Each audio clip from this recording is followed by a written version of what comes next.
Assalamualaikum warahmatullahi wabarakatuh. Let me introduce myself. My name is Amelia. Today I want to tell you about a childhood experience that stick with me to this day. At the time I was in first grade, my three friends, Kartini, Vina, and Sela, and I were playing jam rope. Since we ran out of rubber bands, we decided to go to a nearby shop. However, it was on our way that it all began. We passed the village head's office and that's where we met a man. He asked us questions, and for some reason, without thinking, we obeyed everything he said. It was as if we lost consciousness. Perhaps we were under the influence of hypnosis. We walked further and further away from the village.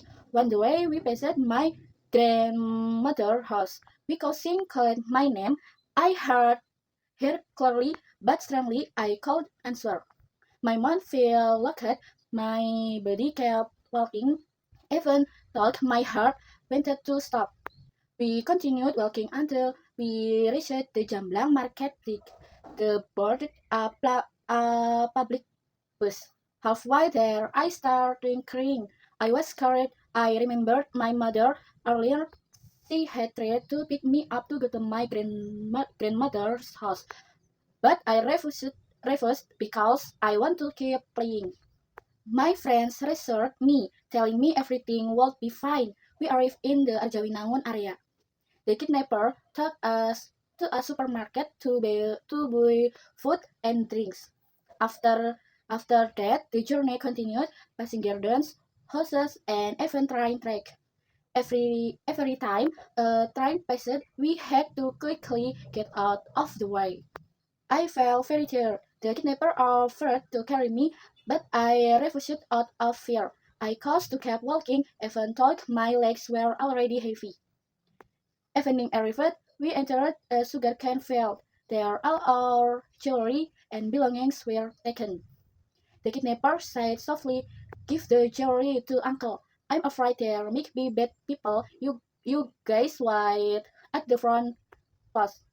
Uncle will go back for a while to get some water and a car to take you home. Uncle's house is the one with two stories." We just nodded, abeded Uncle expecting. We waited and waited, but Uncle never returned.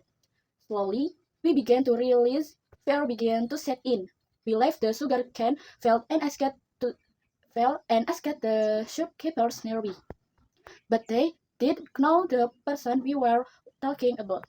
A shopkeeper then took us to the house of her neighbor, who turned to be a police officer. There we greet, we were asked your names, your hometown, and how all this had happened. We were fed and comforted. Shortly afterward, the police contacted my uncle, who happened to live in the same housing complex.